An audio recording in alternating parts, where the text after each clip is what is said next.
Hello friends, welcome to cinema explainer.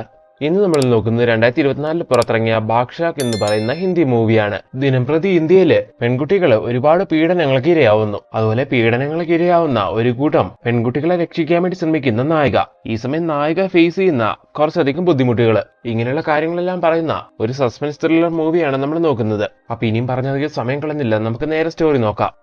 മൂവിയുടെ സ്റ്റാർട്ടിംഗിൽ ഒരു വേശ്യാലയം കാണിക്കുവാണ്. അവിടെ ഇപ്പോൾ ഒരു വ്യക്തി വന്ന് ഒരു 13-14 വയസ്സുള്ള ഒരു പെൺകുട്ടിയെ ഒരുപാട് ഉപദ്രവിക്കുന്നു. അങ്ങനെ വേദന കൊണ്ട് അവൾ കരയുന്ന സമയത്ത് ആ ക്രൂരനായ വ്യക്തി അവളുടെ പ്രൈവറ്റ് പാർട്സിലെ മുളക് പൊടിയിടുവാണ്. ഈ സമയം വേദന കൊണ്ട് ആ പെൺകുട്ടി അവിടെ കാറിൽ നിലവിളിക്കുന്നു. അപ്പോഴേക്കും ആ ഏരിയന്റെ ഫുൾ ചാർജ് ഉള്ള ഒരു വ്യക്തി അവിടേക്ക് വന്ന് ഈ വ്യക്തിനോട് കാര്യം ചോദിക്കുന്നു. അപ്പൊ ആ പെൺകുട്ടിനെ ഉപദ്രവിച്ച വ്യക്തി പറയുവാണ് അവൾ താനുമായിട്ട് സഹകരിക്കാത്തതുകൊണ്ട് താൻ ഇന്ന കാര്യങ്ങൾ അവളോട് ചെയ്തു എന്ന്. ഇത് കേൾക്കുന്ന സമയത്ത് ആ ഏരിയന്റെ ഫുൾ ചാർജ് ഉള്ള ആ വ്യക്തിക്കാണെങ്കിൽ ദേഷ്യം വരുന്നു. അങ്ങനെ ഇപ്പൊ അയാൾ മറ്റേ വ്യക്തിനോട് പറയുകയാണ്, നിങ്ങൾ ചെയ്തത് ശരിയായില്ല, അവളൊരു ചെറിയ പെൺകുട്ടിയല്ലേ, സോ ആ ഒരു കൺസിഡറേഷൻ എങ്കിലും അവളോട് ചെയ്യണ്ടായിരുന്നോ. ഇപ്പൊ വേദന കൊണ്ട് കരഞ്ഞുകൊണ്ടിരിക്കുന്ന ഈ പെൺകുട്ടിനെ ഒന്ന് ആശുപത്രി കൊണ്ടുപോകാൻ പോലും കഴിയില്ല. കാരണം ഇത് പുറത്താരിലും അറിഞ്ഞാൽ അത് നമുക്ക് വലിയ തലവേനയാവും. എങ്ങനെയും പറഞ്ഞുകൊണ്ട് ഈ വേശ്യാലയത്തിന്റെ എല്ലാ ഫുൾ കൺട്രോളുള്ള ബൻസി എന്ന് പറഞ്ഞൊരു വ്യക്തിനെ അവിടുത്തെ ഈ വാർഡൻ കോൾ ചെയ്യുവാണ്. എന്നിട്ട് ഇന്നപോലെ ഈ കാര്യങ്ങളെല്ലാം അറിയിക്കുന്നു. ഇതേക്കുന്ന ബൻസി പറയാണ്, ഓ അതിന്റെ പുറകെ വള്ളി പിടിക്കാൻ നിന്നാ നമുക്ക് ഒരുപാട് പ്രശ്നങ്ങൾ ഉണ്ടാവും, അതുകൊണ്ട് ഒരു കാര്യം ചെയ്യാം, പെണ്ണിനെ തല്ലിക്കൊന്ന് എവിടെയെങ്കിലും കൊണ്ടുപോയിട്ട് കത്തിക്കാൻ നോക്കുന്നു. അങ്ങനെ ഇത് കേൾക്കുന്ന വാർഡൻ ബൻസിന്റെ വാക്ക് കേൾക്കുന്ന രീതിയിൽ ആ പെണ്ണിനെ തല്ലിക്കൊന്ന് ദൂരെ ഒരു സ്ഥലത്ത് കൊണ്ടുപോയിട്ട് കത്തിക്കുന്നു. കണ്ടില്ലേ, ഇതേപോലുള്ള കൊടൂരമായിട്ടുള്ള കാര്യങ്ങളൊക്കെയാണ്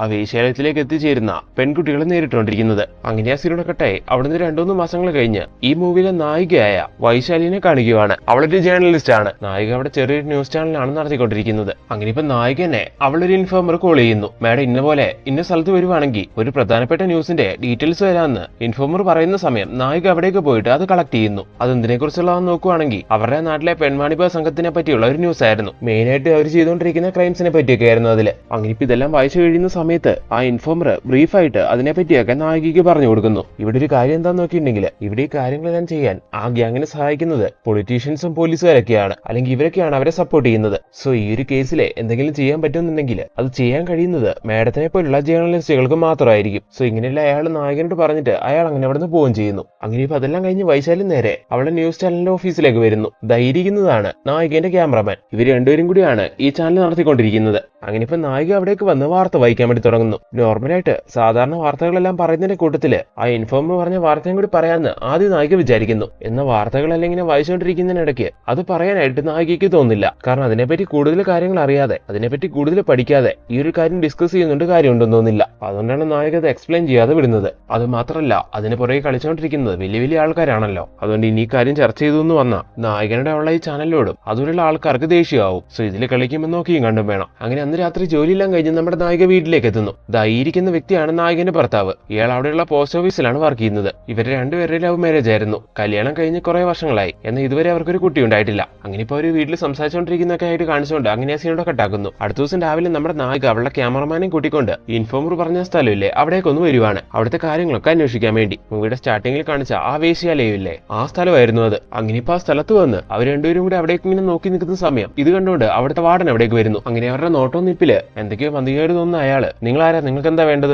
നിങ്ങൾ എന്തിനോട് വന്നിരിക്കുന്നതെന്നൊക്കെ ചോദിക്കുന്നു. ഈ സമയം വന്ന ഉദ്ദേശം പറയാൻ കഴിയാത്തോണ്ട് തന്നെ ഞങ്ങൾ വഴിതെറ്റി വന്നതാണെന്നും പറഞ്ഞ് നായിക സീൻ ഒതുക്കുന്നു. എന്നാൽ ശരി, നിങ്ങൾ പോവാൻ നോക്കുന്നു പറഞ്ഞ് ഈ സമയം അയാളാണെങ്കിൽ അവരെ അവിടെ നിന്ന് പറഞ്ഞു വിടുവാണ്. അയാൾ ഈ വെപ്രാളെല്ലാം കാണുന്ന സമയത്ത് നായികയ്ക്ക് മനസ്സിലാവുന്നു ആ ഇൻഫോമർ പറഞ്ഞ പോലെ അതുപോലുള്ള ഇല്ലീഗൽ കാര്യങ്ങളെല്ലാം ഇവിടെ കറക്റ്റ് ആയിട്ട് നടക്കുന്നുണ്ടെന്ന്. അതുകൊണ്ടാണ് രണ്ടാൾക്കാര് അവിടേക്ക് എത്തിയപ്പോഴേ ഈ വ്യക്തി ഇത്ര ടെൻഷൻ അടിക്കാനും പറഞ്ഞു വിടാനും ഇത്രയൊക്കെ ശ്രമിക്കുന്നതെന്ന്. അതിനുശേഷം നായിക ക്യാമറമാനും കൂട്ടിക്കൊണ്ട് അവിടെ അടുത്തുള്ള നായികന്റെ ഒരു അങ്കിളുടെ വീട്ടിലേക്ക് എത്തുന്നു. അദ്ദേഹം അവിടെയായിരുന്നു താമസം. അങ്ങനെ ഇപ്പൊ അദ്ദേഹത്തിനോട് ഈ സ്ഥലത്തിനെ പറ്റിയും അവിടെ നടക്കുന്ന ആ ഇല്ലീഗൽ കാര്യങ്ങളെ പറ്റിയൊക്കെ പറഞ്ഞ് അതിനെപ്പറ്റി എന്തെങ്കിലും അറിയാമെന്നൊക്കെ ചോദിക്കുന്നു. അറിയുന്ന കാര്യങ്ങളെല്ലാം ഈ സമയത്ത് അങ്കിള് നായികയ്ക്ക് പറഞ്ഞു കൊടുക്കുന്നു. അതിനുശേഷം നായികയാണെങ്കിൽ അവിടുത്തെ ചൈൽഡ് വെൽഫെയർ കമ്മിറ്റിയിലേക്ക് വരുവാണ്. എന്നിട്ട് താൻ ആ സ്ഥലത്തിനെ പറ്റി അറിഞ്ഞ കാര്യങ്ങളെല്ലാം ഇപ്പൊ അവരോട് ഷെയർ ചെയ്യുന്നു. ഇതെല്ലാം കേൾക്കുന്ന അവിടുത്തെ ഉദ്യോഗസ്ഥൻ പറയുകയാണ് പെട്ടെന്ന് തന്നെ അതിന് വേണ്ട നടപടികൾ എടുക്കാന്ന്. എന്നാൽ അയാളുടെ സംസാരത്തിൽ നിന്ന് തന്നെ മനസ്സിലാവുന്നുണ്ട് അയാൾ ഇതിനെതിരെ ഒന്നും ചെയ്യാൻ പോകുന്നില്ല എന്ന്. അതിനൊരു കാരണം ഉണ്ടായിരുന്നു. ആ പെൺവാണിഭ സംഘത്തിന്റെ തലവനായ ബൻസി എന്ന് പറയുന്ന വ്യക്തിയില്ലേ, അയാളുടെ ആളായിരുന്നു ഈ ഉദ്യോഗസ്ഥൻ. നിയമം പരിപാലിക്കേണ്ട ആൾക്കാർ തന്നെയാണ് ബൻസിക്ക് സപ്പോർട്ടീവായിട്ട് നിൽക്കുന്നതെന്ന് നായകന്റെ ഇൻഫോമർ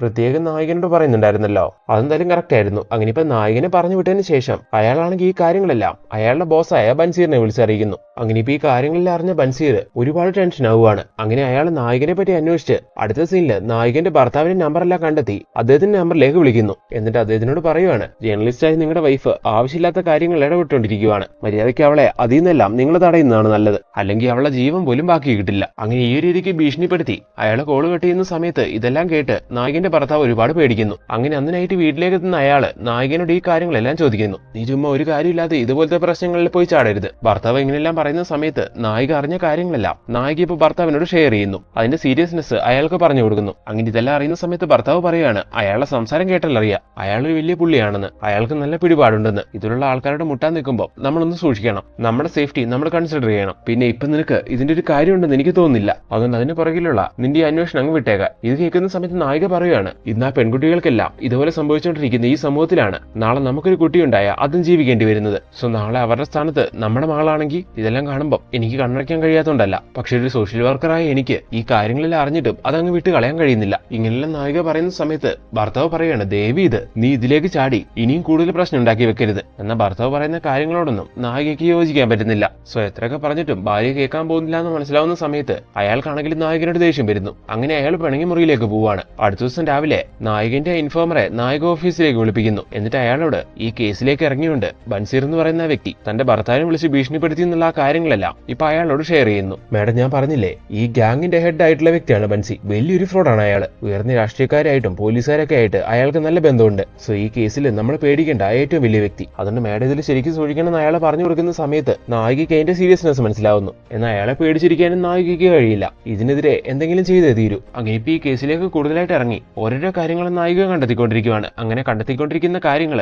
നായിക അവളുടെ ചാനലിലൂടെ പുറത്തു വിട്ടുകൊണ്ടിരിക്കുന്നു. ഇതേ സമയം ബൻസി എന്ന് പറയുന്ന ആളും അയാളുടെ ആൾക്കാരും ഇതെല്ലാം അറിയുന്നുണ്ട്. അങ്ങനെ ഇതുപോലുള്ള കാര്യങ്ങളെല്ലാം ചാനലിലൂടെ പുറത്തു വിട്ടുകൊണ്ടിരിക്കുന്ന നായികനെ ഉള്ള ക്യാമറമാനെ ഒന്ന് കാണണം, കുറച്ച് കാര്യങ്ങൾ ഡിസ്കസ് ചെയ്യണമെന്നും പറഞ്ഞുകൊണ്ട് ബൻസി ആണെങ്കിൽ അയാളുടെ സ്ഥലത്തേക്ക് അവരെ വിളിപ്പിക്കുന്നു. ഇതിന് പുറകിലുള്ള അയാളുടെ ഉദ്ദേശം എന്താണെന്ന് നോക്കിയിട്ടുണ്ടെങ്കിൽ ഇനി ഇവർ രണ്ടുപേരും ഈ കേസിലേക്ക് ഇറങ്ങാതെ അവരെ വരട്ടുക എന്നുള്ളതാണ്. അങ്ങനെ ഇപ്പൊ അവരെ രണ്ടുപേരും അവിടേക്ക് വിളിച്ചു വരുത്തി അവരെ വേണ്ട രീതിയിൽ വരട്ടി അയാൾ അവിടെ നിന്ന് പറഞ്ഞു വിടുവാണ്. ഇത് ശരിക്കും അവരിലൊരു ഭയം ഉണ്ടാക്കുന്നു. എന്തിനധികം പറയുന്നു, കൂടെയുള്ള ഭർത്താവ് വരെ നായകനോട് പിണങ്ങി നിൽക്കുമായിരുന്നു ഈ ഒരു കാര്യത്തിലേക്ക് ഇറങ്ങിയുണ്ട്. കൊന്നുകളെ എന്നുള്ള രീതിയിലൊക്കെ ആയിരുന്നു ബൻസി ഇവരെ ഭീഷണിപ്പെടുത്തിയിട്ടുണ്ടായിരുന്നത്. അതുകൊണ്ട് തന്നെ നായികയ്ക്കാണെങ്കിൽ നല്ല പേടിയുണ്ടായിരുന്നു. എന്നീ കാര്യങ്ങളെല്ലാം അറിഞ്ഞിട്ടും അതങ്ങനെ വിട്ടുകളയാൻ അവളെ കൊണ്ട് കഴിയില്ലായിരുന്നല്ലോ. അതുകൊണ്ട് തന്നെ വീണ്ടും നൈസായിട്ട് അവൾ ഇതിനെപ്പറ്റി കൂടുതൽ കാര്യങ്ങൾ അന്വേഷിക്കാൻ തുടങ്ങുന്നു. അങ്ങനെ പ്രധാനപ്പെട്ട ഓരോരോ കാര്യങ്ങൾ കണ്ടെത്തുന്ന സമയത്ത് ആ എവിഡൻസ് എല്ലാം സൂക്ഷിച്ചു വെച്ച് തക്കം കിട്ടുമ്പോൾ ആ ബൻസി എന്ന് പറയുന്ന വ്യക്തിന്റെ പത്തിക്ക് തന്നെ അടിച്ച് അയാളെ താഴെ വീഴ്ത്താന്ന് നായിക വിചാരിക്കുന്നു. അങ്ങനെ കേസിനെ പറ്റി കൂടുതൽ അന്വേഷിച്ചുകൊണ്ടിരിക്കുന്ന സമയത്താണ് ഇവർക്ക് സുധ എന്ന് പറയുന്ന ഒരു ലേഡിയെ പറ്റി മനസ്സിലാവുന്നത്. ഈ സുധ എന്ന് പറയുന്ന ലേഡി പണ്ട് ഈ വേശ്യാലയത്തില് വേലക്കാരിയായിട്ട് നിന്നിട്ടുണ്ട് കുറച്ച് നാൾ. എന്നാൽ അവിടെ നടക്കുന്ന ടോർച്ചറിംഗ് എല്ലാം കണ്ടതിന് ശേഷം ജീവനും കൂടി അവിടെ നിന്ന് രക്ഷപ്പെട്ടു വന്നതാണ് ഇവള്. അങ്ങനെ ഇപ്പൊ സുധ എന്ന് പറയുന്ന ലേഡിനെ പറ്റി അറിഞ്ഞ നായിക അവളുടെ ക്യാമറമാനും കൂടി അവളോട് കാര്യങ്ങൾ ചോദിക്കാൻ വേണ്ടി അവിടേക്ക് വരുവാണ്. ബൻസിന്റെ ആ വേശ്യാലയത്തിൽ നടക്കുന്ന കാര്യങ്ങൾ അറിയാൻ വേണ്ടി വന്ന ഒരു ജേർണലിസ്റ്റ് ആണ് താൻ. സുധ താൻ അവിടെ ഉണ്ടായിരുന്ന സമയത്ത് താൻ അവിടെ കണ്ട താനോട് അനുഭവിച്ച കാര്യങ്ങളെല്ലാം ഒന്ന് ഷെയർ ചെയ്യുമെന്ന് നായിക ചോദിക്കുന്ന സമയത്ത് അവളാണെങ്കിൽ ഒന്നും പറയാൻ തയ്യാറാവുന്നില്ല. അവളുടെ ഉള്ളിലെ പേടികൊണ്ടാണ് അവളൊന്നും പറയാത്തെന്നുള്ള കാര്യം നായികയ്ക്ക് മനസ്സിലാവുന്നു. ഈ സമയം നായിക ഇമോഷണൽ രീതിയിൽ അവളോട് പറയുവാണ്, ബൻസി അയാളുടെ ആൾക്കാരും കാരണം ഇന്ന് നമ്മുടെ നാട്ടിൽ ഒരുപാട് പെൺകുട്ടികളാണ് ഇതുപോലുള്ള ക്രൂരതകൾ അനുഭവിച്ചുകൊണ്ടിരിക്കുന്നത്. അതുകൊണ്ട് സുധയ്ക്ക് അറിയുന്ന കാര്യങ്ങൾ സുധ ഞങ്ങളോട് ഷെയർ ചെയ്യുന്നതിലൂടെ ആ പെൺകുട്ടികളെ രക്ഷപ്പെടുത്താനുള്ള ഒരു ചാൻസ് ആണ് കിട്ടുന്നത്. സുധയൊരു പെണ്ണല്ലേ, പെണ്ണുങ്ങളുടെ വിഷമം കൂടുതലായിട്ട് മനസ്സിലാവുന്നത് പെണ്ണുങ്ങൾക്കായിരിക്കില്ലേ. ഉള്ളിൽ പേടിയുള്ളതുകൊണ്ടാണെന്ന് അറിയാം, എന്നാലും തുറന്നു പറയാൻ കഴിയുമെങ്കിൽ അത് തുറന്നു പറയാൻ പറയുന്നു. അങ്ങനെ നായിക ഇത്രയും പറയുന്ന സമയത്ത് സുധ പറയുവാണ്, ആ കാര്യങ്ങളെല്ലാം ഞാൻ തുറന്നു പറയാം, പക്ഷെ ഞാൻ സംസാരിക്കുന്ന വീഡിയോ ഒന്നും നിങ്ങൾ എടുക്കാൻ പാടില്ല, അത് പുറത്തു വിട്ട് എന്നെ കുഴപ്പത്തിലാക്കാൻ പാടില്ല. ഇത് കേൾക്കുന്ന നായിക ഒരിക്കലും ഇല്ല, തനിക്ക് ആപത്ത് വരുന്ന രീതിയിലുള്ള ഒരു കാര്യങ്ങൾ ഞങ്ങൾ ചെയ്യില്ല, അതുകൊണ്ട് ഞങ്ങൾ വീഡിയോ ഒന്നും റെക്കോർഡ് ചെയ്യുന്നില്ല, അവിടെ നടന്നിരുന്ന കാര്യങ്ങൾ എന്തായിരുന്നു എന്ന് താൻ ജസ്റ്റ് ഒന്ന് പറഞ്ഞാൽ മതി. അങ്ങനെ ഇപ്പൊ ഇതെല്ലാം കേൾക്കുന്ന സുധയാണെങ്കിൽ അതിനെപ്പറ്റി പറയാൻ തുടങ്ങുന്നു. ഏകദേശം ഒരു കൊല്ലം മുമ്പ് അവളുടെ വീട്ടിലെ ബുദ്ധിമുട്ടുകൊണ്ട് അവൾ ആ സ്ഥലത്തേക്ക് ജോലിക്കായിട്ട് പോയതാണ്. പെൺകുട്ടികൾ മാത്രം താമസിക്കുന്ന ഒരു ഹോസ്റ്റലാണെന്നും പറഞ്ഞുകൊണ്ടാണ് അവളെ അവിടേക്ക് ബ്രോക്കർ എത്തിച്ചത്. അതുകൊണ്ട് തന്നെ അപ്പൊ സുധയ്ക്ക് കാര്യങ്ങളൊന്നും അറിയത്തില്ലായിരുന്നു. അങ്ങനെ ഒന്നും അറിയാതെയാണ് അവൾ അവിടെ ചെന്ന് ജോയിൻ ചെയ്തത്. ഈ സമയം അവിടെ ഉണ്ടായിരുന്ന പെൺകുട്ടികളെല്ലാം നോക്കാനായിട്ട് റാണി എന്ന് പറയുന്നൊരു സ്ത്രീ അവിടെ ഉണ്ടായിരുന്നു. അങ്ങനെ ഇപ്പൊ അവിടേക്ക് പുതുതായിട്ട് ജോലിക്ക് വേണ്ടി എത്തിയ സുധേനോട് ആ റാണി എന്ന് പറയുന്ന ലേഡി പറയുന്നുണ്ട്, ഇവിടെ എന്തൊക്കെ നടന്നാലും ഒന്നും കണ്ടില്ല കേട്ടില്ല എന്നുള്ള രീതിയിൽ വിടണമെന്ന്, ഒന്നിനോടും പ്രതികരിക്കാൻ പോയില്ലെന്ന്. അങ്ങനെ റാണിന്റെ ഇതുപോലുള്ള സംസാരം കേട്ടപ്പോഴേ സുധയ്ക്ക് എന്തോ ഡൗട്ട് അടിച്ചു. എന്നാലും അവൾ അത് വലിയ കാര്യമാക്കുന്നില്ല. അങ്ങനെ ദിവസങ്ങൾ കഴിഞ്ഞു പോകുന്നു. അങ്ങേക്കുന്ന ഒരു ദിവസം സുധ അവിടുത്തെ കിച്ചണിലെ ജോലികളെല്ലാം ചെയ്തുകൊണ്ടിരിക്കുകയാണ്. ഈ സമയം അവിടെ ഉണ്ടായിരുന്ന ഒരു പെൺകുട്ടി സുധേന്റെ അടുത്തേക്ക് വന്ന് സുധേനോട് സംസാരിക്കുന്നു. ആ പെൺകുട്ടി പറയുന്ന കാര്യങ്ങൾ എന്താണെന്ന് നോക്കിയിട്ടുണ്ടെങ്കിൽ നിങ്ങൾ വിചാരിക്കുന്ന പോലെ ഇതൊരു ലേഡീസ് ഹോസ്റ്റലല്ല, ഇവിടെ നടക്കുന്നത് പെൺവാണിഭമാണ്. നിങ്ങളുടെയൊക്കെ എത്തിയിരിക്കുന്നത് ഒരു ജോലിക്കാരിയായിട്ടാണെങ്കിലും ഒരുപക്ഷെ നാളെ നിങ്ങൾക്കും ഞങ്ങളുടെ ഇതേ അവസ്ഥ ഉണ്ടായേക്കാം. അതുകൊണ്ട് തക്കം നോക്കി നിങ്ങൾ രക്ഷപ്പെടാൻ കഴിയുമെങ്കിൽ ഇവിടുന്ന് രക്ഷപ്പെടാൻ നോക്ക്, അതായിരിക്കും നിങ്ങൾക്ക് നല്ലത്. അങ്ങനെ ആ പെൺകുട്ടി പറഞ്ഞ ഈ കാര്യങ്ങളെല്ലാം കേട്ടതും സുധ അകഞ്ഞിട്ടുന്നു. അങ്ങനെ അവർ ഈ കാര്യങ്ങളെല്ലാം സംസാരിച്ചുകൊണ്ടിരിക്കുന്ന അതേ സമയം തന്നെ ഇതെല്ലാം കേട്ടോണ്ട് അവിടേക്ക് റാണി എന്ന് പറഞ്ഞ സ്ത്രീ എത്തുവാണ്. അങ്ങനെ അവൾ ഈ കാര്യങ്ങളെല്ലാം പറഞ്ഞത് റാണി കേട്ടോണ്ട് അതിന്റെ പേരിൽ റാണിയാണെങ്കിൽ ആ പെൺകുട്ടിയോട് ഒരുപാട് ദേഷ്യപ്പെടുന്നു. നിനക്കെന്താ ഇവിടെ കാര്യം, പോവാൻ നോക്കടി എന്നൊക്കെ പറഞ്ഞ് റാണിയാണെങ്കിൽ അവളെ തല്ലി അവിടെ നിന്ന് ഓടിച്ചു വിടുന്നു. അങ്ങനെ ഇപ്പൊ ഇതും കൂടി ആവുന്ന സമയത്ത് ഈ സ്ഥലം വല്ലാത്ത ഡേഞ്ചർ ആണെന്ന് സുധ മനസ്സിലാക്കുന്നു. അതുപോലെ ആ പെൺകുട്ടി പറഞ്ഞ രീതിയിൽ ഒരു ഗ്യാപ്പ് കിട്ടുമ്പോൾ ഇവിടുന്ന് മുങ്ങണം, അല്ലെങ്കിൽ താനും നാളെ ഇതേ അവസ്ഥ അനുഭവിക്കേണ്ടി വരുമെന്ന് അവൾ റിയലൈസ് ചെയ്യുകയും ചെയ്യുന്നു. അതുകൊണ്ട് തന്നെ പിന്നീട് അങ്ങോട്ടുള്ള ദിവസങ്ങളിൽ അവൾ നല്ല അലേർട്ടായിരുന്നു. അങ്ങനെ ഇരിക്കുന്ന ഒരു ദിവസം അവൾ ഒരു കാഴ്ച കാണുന്നു. പാതിരാത്രി സമയത്ത് അവിടേക്ക് 2-3 ആണുങ്ങൾ വന്ന് അവിടെ ഉണ്ടായിരുന്ന 2-3 പെൺകുട്ടികളെ പിടിച്ചുകൊണ്ട് പോകുന്നത്. കുറച്ചു ദിവസം കഴിഞ്ഞ് അവൾ മറ്റൊരു കാഴ്ച കാണുന്നു. ഇതേപോലെ പാതിരാത്രി സമയത്ത് 2-3 ആണുങ്ങൾ വന്ന് അവിടുന്ന് ഒരു ചാക്ക് കേട്ട് വണ്ടിയിൽ കയറ്റി കൊണ്ടുപോകുന്നത്. ഈ സമയം ചാക്കിൽ നിന്ന് ബ്ലഡ് ഇങ്ങനെ ഒഴുകുന്നുണ്ടായിരുന്നു. ഇതെല്ലാം കാണുന്ന നായികയ്ക്കാണെങ്കിൽ എന്തൊക്കെയോ റോങ് അടിക്കുന്നു. അങ്ങനെ പെൺകുട്ടികളെല്ലാം കഴിഞ്ഞുകൊണ്ടിരിക്കുന്ന ആ ഹാളിന്റെ അടുത്തേക്ക് വന്ന് നായകൻ നോക്കുന്ന സമയത്ത് അവളെ കാണുന്ന കാഴ്ച അവളെ ഒരുപാട് ഞെട്ടിക്കുകയാണ്. പാതിരാത്രി ആ സമയത്ത് അവിടെ ഉണ്ടായിരുന്ന പെൺകുട്ടികളെല്ലാം വസ്ത്രമില്ലാതെയാണ് കിടത്തിയിരിക്കുന്നത്. അവരുടെയൊക്കെ ബോധവും കെടുത്തിയിട്ടുണ്ട്. ഇവിടെ ചില പുരുഷന്മാർ വന്ന് അവർക്ക് വേണ്ട പെണ്ണുങ്ങളെ അവിടുന്ന് പിടിച്ചുകൊണ്ട് പോകുന്നു. അവരോട് മൃഗീയമായി പെരുമാറുന്നു. പെൺകുട്ടികൾ എന്തെങ്കിലും പ്രശ്നം ഉണ്ടാക്കാൻ വേണ്ടി വന്ന അവരെ കൊന്ന് ചാക്കി കെട്ടി അവിടുന്ന് കൊണ്ടുപോവുകയും ചെയ്യുന്നു. ഇതാണ് നടന്നുകൊണ്ടിരിക്കുന്നത്. അങ്ങനെ ഈ കാര്യങ്ങളെല്ലാം മനസ്സിലാക്കിയതോടെ സുധേന്റെ ആണെങ്കിൽ ഫുള്ള് കൺട്രോൾ പോകുന്നു.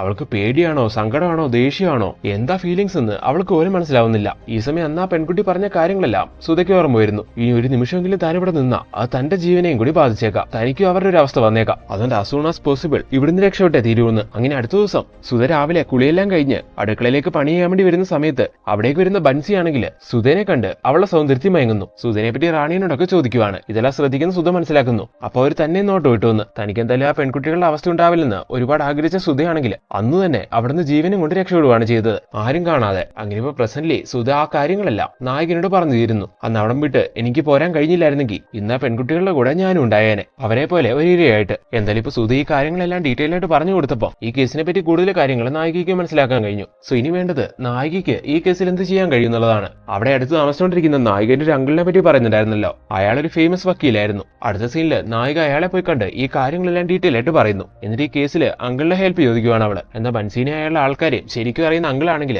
നായകനോട് പറയുന്നുണ്ട്, മോളെ അവരൊക്കെ വലിയ ടീമുകളാണ്, അവരോട് മുട്ടാൻ നിന്നാ അതിന്റെ പേരിൽ നമ്മൾ ഒരുപാട് സഫർ ചെയ്യേണ്ടി വരുമെന്ന്, അതുകൊണ്ട് അത് വിട്ടുകളയുന്നതായിരിക്കും നല്ലതെന്ന്. ഇതെല്ലാം കേൾക്കുന്ന സമയത്ത് നായകന്റെ ഭർത്താവും പറയുന്നു, ഞാനും അവളോട് അതാ പറഞ്ഞത്, പക്ഷെ അവൾ കേൾക്കുന്നില്ല. കാരണം നായിക എടുത്ത തീരുമാനങ്ങൾ അത്രയ്ക്ക് ഉറച്ചതായിരുന്നു. എന്തായാലും ഇപ്പൊ അങ്കിള് പേടിച്ച് കൂടെ നിൽക്കാത്തതുകൊണ്ട് തന്നെ നായികയാണെങ്കിൽ മറ്റൊരു വക്കീലിനെ കണ്ട് ഈ കേസായിട്ട് മുന്നോട്ട് പോകാനുള്ള കാര്യങ്ങളെല്ലാം ചെയ്തുകൊണ്ടിരിക്കുകയാണ്. അങ്ങനെ ബൻസിക്കെതിരെ ഇങ്ങനെ ഒരു കംപ്ലൈന്റ് റേസ് ആവുന്ന സമയത്ത് ഇത് ചെയ്തിരിക്കുന്നത് നായികയാണെന്ന് ഓൾറെഡി നായിക ഈ കേസിനെ പറ്റി അന്വേഷിക്കാൻ ഇറങ്ങിയതും ഇതിലവൾ കണ്ടെത്തുന്ന ഓരോ കാര്യങ്ങളെല്ലാം ബൻസി അപ്പൊ അറിയുന്നുണ്ടായിരുന്നു. എന്തായാലും ഇപ്പൊ അവള് കോടതിയിലേക്ക് കേസ് ഫോർവേഡ് ചെയ്ത സമയത്ത് ഇനി അവളെ ഇങ്ങനെ വരട്ടിക്കൊണ്ടിരുന്നിട്ട് കാര്യമില്ല, അവളെ എത്രയും വേഗം ഒതുക്കണം അയാൾ പ്ലാൻ ചെയ്യുന്നു. ഇതേസമയം നമ്മുടെ നായികയാണെങ്കിൽ അവളുടെ ക്യാമറമാനുമായിട്ട് മറ്റൊരു കാര്യം പ്ലാൻ ചെയ്യുന്നു. ബൻസിനെ പറ്റി കണ്ടെത്തിയ കാര്യങ്ങൾ അവരുടെ ചാനലിലൂടെ മാത്രം വിട്ട അത് കൂടുതൽ ആൾക്കാരിലേക്ക് എത്തില്ല, അതുകൊണ്ട് നല്ല പബ്ലിസിറ്റി കിട്ടാൻ വേണ്ടി സോഷ്യൽ മീഡിയാസിലൂടെയും ഈ കാര്യങ്ങൾ പുറത്തു വിടാന്ന്. അങ്ങനെ ഇപ്പൊ അവർ അതിന് വേണ്ട കാര്യങ്ങളെല്ലാം ചെയ്തുകൊണ്ടിരിക്കുന്നു. അങ്ങനെ ഇരിക്കുന്ന സമയത്ത് ബൻസിന്റെ ആൾക്കാര് ബൻസിന്റെ അടുത്ത് വന്ന് പറയുകയാണ്, വൈശാലി എന്ന് പറയുന്ന ജേർണലിസ്റ്റ് ഇല്ലേ, നമുക്കെതിരെ കംപ്ലൈന്റ് റേസ് ചെയ്ത പെണ്ണ്, അവൾക്കൊരു അങ്കിളുണ്ട്, ആള് വലിയൊരു വക്കീലാണ്, പുള്ളിയുടെ ഹെൽപ്പോട് കൂടിയാണ് തോന്നുന്നു അവളിങ്ങനെ ഒരു കേസ് റേസ് ചെയ്തതെന്ന്, അവളുടെ അങ്കിളാണെന്ന് തോന്നുന്നു അതിൽ അവളെ ഹെൽപ്പ് ചെയ്തുകൊണ്ടിരിക്കുന്നതെന്ന്.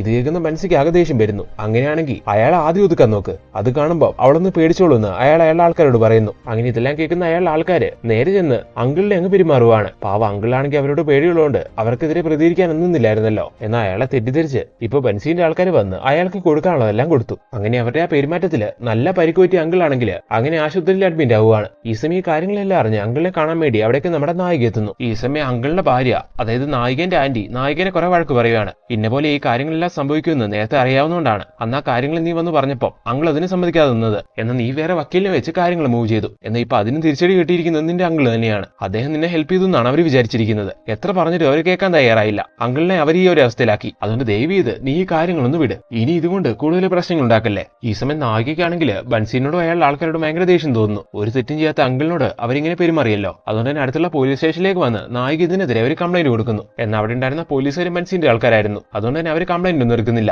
അങ്ങനെ അവിടുന്ന് ഒരുപാട് നിരാശയോടുകൂടി നമ്മുടെ നായിക ഇറങ്ങുവാണ്. അങ്ങനെ ആകെ സങ്കടപ്പെട്ട് ഇനി എന്ത് ചെയ്യണമെന്ന് അറിയാതെ നായിക അങ്ങനെ ഇരിക്കുന്ന സമയത്ത് നായികന്റെ വിഷമമെല്ലാം അവളുടെ ഭർത്താവ് മനസ്സിലാക്കുന്നു. അങ്ങനെ ഇപ്പോൾ അവളുടെ ഭർത്താവ് അവളോട് പറയുവാണ്, നിന്റെ ഈ കുറച്ച് തീരുമാനങ്ങളിൽ നീ മുന്നോട്ട് പോകുന്ന ഈ രീതികളിൽ എനിക്ക് മനസ്സിലാക്കാൻ കഴിയുന്നുണ്ട് നിന്റെ മനസ്സിലെത്തി എത്രത്തോളമാണെന്ന്. ഇത്രയും നാളും ഞാൻ നിന്നെ മനസ്സിലാക്കാതെ പോയി. ഈ കേസിന്റെ പിറകെ നീ ഇറങ്ങിയപ്പോഴെല്ലാം ഞാൻ നിന്നെ പിന്തിരിപ്പിച്ചു എന്ന് എനിക്കിപ്പോ തോന്നുന്നു. ഈ കേസിൽ നീ ചെയ്യുന്ന കാര്യങ്ങൾ തന്നെയാണ് നല്ലതെന്ന്, നീയാണ് കറക്റ്റ് എന്ന്. അങ്ങനെ ഈ കാര്യങ്ങളെല്ലാം പറഞ്ഞ് ഭർത്താവ് അവളെ സപ്പോർട്ട് ചെയ്ത് നിൽക്കുന്ന സമയത്ത് നായിക ഒരുപാട് സന്തോഷിക്കുന്നു. അവൾക്ക് ഒരുപാട് ആശ്വാസം കിട്ടുന്നു. അങ്ങനെ ഭർത്താവ് ഫുൾ സപ്പോർട്ടീവായിട്ട് നിൽക്കുന്നുണ്ട്. ഫുൾസിംഗില് ഇതിനെതിരെ പ്രതികരിച്ചുകൊണ്ട് ഇറങ്ങാമെന്ന് നായിക വിചാരിക്കുന്നു. അങ്ങനെ ഇപ്പോൾ ഭർത്താവിനെ കൊണ്ട് ഫോണിലൊരു വീഡിയോ അവൾ റെക്കോർഡ് ചെയ്യിപ്പിക്കുകയാണ്. ഈ കേസിന്റെ പുറകെ ഇറങ്ങിയത് മുതൽ നായിക അനുഭവിക്കുന്ന കുറെ കാര്യങ്ങളും നായിക കണ്ടെത്തിയ കുറെ കാര്യങ്ങളുമായിരുന്നു ആ വീഡിയോയിൽ അവൾ പറഞ്ഞിട്ടുണ്ടായിരുന്നത്. അങ്ങനെയിരിക്കുന്ന സമയത്താണ് ജസ്മിത്ത് എന്ന് പറയുന്ന ഒരു IPS കാരി അവിടുത്തെ സ്റ്റേഷനിലേക്ക് സ്ഥലം മാറി വരുന്നത്. അവരൊരു സ്ത്രീ ആയതുകൊണ്ട് തന്നെ ഇതുപോലുള്ള സ്ത്രീകൾക്കെതിരെയുള്ള അക്രമം അവരുടെ ചെവിയിലെത്തിച്ച അവരതിൽ വേണ്ട ആക്ഷൻ എടുക്കുമെന്ന് നായിക വിചാരിച്ചു. അറിഞ്ഞിടത്തോളം അവരൊരു സിൻസിയർ ഉദ്യോഗസ്ഥയായിരുന്നു. അതുകൊണ്ട് തന്നെ അടുത്ത ദിവസം നമ്മുടെ നായിക ക്യാമറമാനെ കൂട്ടിക്കൊണ്ട് നേരെ അവരെ പോയി കണ്ട് ഈ കാര്യങ്ങളെല്ലാം പറഞ്ഞ് കണ്ടുപിടിച്ച സ്റ്റേറ്റ്മെന്റ്സിന്റെ കോപ്പി എല്ലാം ഹാൻഡ് ഓവർ ചെയ്യുകയും ചെയ്യുന്നു. അങ്ങനെ ഇപ്പൊ ഇതെല്ലാം കാണുന്ന ജസ്മിൻ എന്ന് പറയുന്ന ഉദ്യോഗസ്ഥ പറയാണ്, നിങ്ങൾ കണ്ടുപിടിച്ചിരിക്കുന്നതല്ല വലിയ കാര്യങ്ങൾ തന്നെയാണ് എന്ന്. ഈ എവിഡൻസ് മാത്രം വെച്ചുകൊണ്ട് പൊളിറ്റിക്കലി ഇത്ര ഹോൾഡുള്ള അവരെ നമുക്ക് വീഴ്ത്താൻ കഴിയില്ല. എന്തായാലും നിങ്ങൾ ഇത്രയും കാര്യങ്ങൾ കണ്ടെത്തിയില്ലേ, ബാക്കിയുള്ള കാര്യങ്ങൾ ഞാൻ കണ്ടെത്തിക്കോളാം. ശേഷം അതെല്ലാം വെച്ച് നമുക്ക് അവരെ പൂട്ടാം. ഈ കേസ് എന്തായാലും ഞാൻ അങ്ങനെ വെറുതെ വിടില്ല. വേണ്ട കാര്യങ്ങൾ ഞാൻ ചെയ്തിരിക്കും. സ്ത്രീകൾക്കെതിരെ നടക്കുന്ന ആക്രമണമല്ലേ, അതങ്ങനെ വിട്ടുകളഞ്ഞാലും ശരിയാവില്ല. എന്തായാലും ഞാൻ ഇതിനെപ്പറ്റി എന്റെ സീനിയറോടൊന്ന് സംസാരിക്കട്ടെ, എന്നിട്ട് വേണ്ട പോലെ ഞാൻ കാര്യങ്ങൾ ചെയ്തോളാം. നിങ്ങൾ ദയയായിട്ട് പോകാൻ നോക്കുന്നും പറഞ്ഞ് ജസ്മിത്ത് ആണെങ്കിൽ ഇപ്പൊ അവരെ പറഞ്ഞു വിടുന്നു. അങ്ങനെ അടുത്ത സീനിലും ജസ്മിത്ത് അവർ പറഞ്ഞ പോലെ അവരുടെ സീനിയറെ കണ്ട് ഈ കാര്യങ്ങളെല്ലാം അവതരിപ്പിക്കുന്നു. എന്നാൽ ഈ സമയം ഇതെല്ലാം അറിയുന്ന സീനിയർ ഉദ്യോഗസ്ഥൻ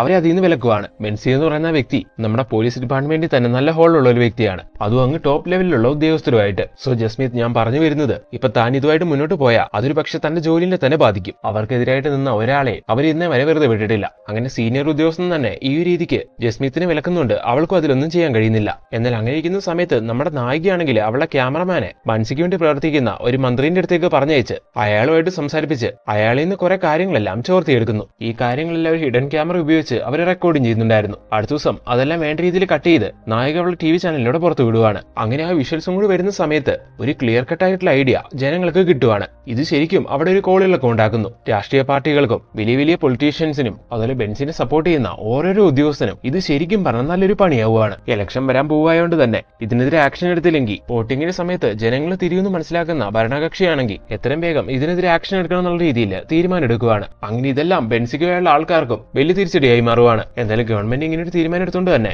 ജസ്മിത്തിനാണെങ്കിൽ ഈ കേസിൽ ശരിക്കും ഇടപെടാൻ കഴിയുന്നു. ശേഷം നായികയും ജസ്മിത്തും കൂടി ബെൻസിനെ പൂട്ടാനുള്ള ഓരോരോ കാര്യങ്ങൾ ചെയ്തുകൊണ്ടിരിക്കുകയാണ്. എന്നാൽ അയാളുടെ ശവപ്പെട്ടിയിലെ അവസാനത്തെ ആണി അടിക്കണമെങ്കിൽ ഇതുപോലുള്ള കാര്യങ്ങളെല്ലാം നേരിട്ട് അനുഭവിച്ച അല്ലെങ്കിൽ അവിടെ നടക്കുന്ന കാര്യങ്ങൾക്കെല്ലാം സാക്ഷിയായ ഒരു വ്യക്തി വന്ന് കോടതിയിൽ സാക്ഷി പറയണം. സോ അങ്ങനെ ഒരാളെ കിട്ടിയാൽ നമ്മൾ ഇതിൽ തീർച്ചയായിട്ടും വിജയിക്കുമെന്ന് ജസ്മിത്ത് നായികനോട് പറയുന്ന സമയത്താണ് നായിക അന്ന് അവളുടെ ഈ കാര്യങ്ങളെല്ലാം പറഞ്ഞു കൊടുത്ത സുധ എന്ന് പറയുന്ന പെണ്ണിനെ പറ്റി ആലോചിക്കുന്നത്. അങ്ങനെ ഇപ്പൊ സുധനെ പറ്റി ജസ്മിത്തിനോട് നായിക പറയുവാണ്. അതുപോലെ ഞാൻ അവളെ ഒന്ന് കണ്ട് സംസാരിച്ച് ഇതിലെന്തെങ്കിലും ചെയ്യാൻ പറ്റുമെന്ന് നോക്കട്ടെ എന്നും നായിക പറയുന്നു. അങ്ങനെ അടുത്ത സീനിൽ നായികയാണെങ്കിൽ സുധനെ കണ്ട് ഈ കാര്യങ്ങളെല്ലാം പറയുന്നു. സുധ ഈ കാര്യങ്ങളെല്ലാം കോടതിയിൽ വന്ന് തുറന്നു പറഞ്ഞാൽ ഇവരാഗ്രഹിച്ച ചില കാര്യങ്ങളെല്ലാം നടക്കും. അങ്ങനെ ഇപ്പൊ സുധനോട് നായിക ഈ കാര്യങ്ങളെല്ലാം പറയുന്ന സമയത്ത് സുധയ്ക്കാണെങ്കിൽ പേടിയായിരുന്നല്ലോ. അങ്ങനെ അവളെ സമ്മതിക്കാൻ നിൽക്കുന്ന സമയത്ത് നായിക പറയുവാണ്, ഇന്ന് അത്രയും പെൺകുട്ടികൾക്ക് വേണ്ടി നീ ഒരു ധൈര്യം കാണിച്ച അതിലൂടെ അവരെല്ലാവരും രക്ഷപ്പെടും, അവരുടെ ജീവിതം തന്നെ മാറും എന്ന് നായിക എത്രയൊക്കെ സംസാരിച്ചിട്ട് സുധയാണെങ്കിൽ അതിന് തയ്യാറാവുന്നില്ല. ഈ സമയം സുധേനോട് നായിക പറയുവാണ്, സുധ നീ ഒന്ന് ആലോചിച്ച് നോക്ക്, അന്ന് നീ അയാളുടെ കയ്യിൽ പെട്ടുപോയിട്ടുണ്ടായിരുന്നെങ്കിൽ, അന്ന് നിനക്ക് രക്ഷപ്പെടാൻ കഴിഞ്ഞില്ലായിരുന്നെങ്കിൽ നീയും ആ പെൺകുട്ടികളുടെ കൂടെ ഈ രീതിക്ക് നരകിക്കില്ലായിരുന്നോ? അപ്പൊ ആ കുട്ടികളുടെ സ്ഥാനത്ത് നിന്നുകൊണ്ട് നീ ഒന്ന് ആലോചിച്ച് നോക്ക്.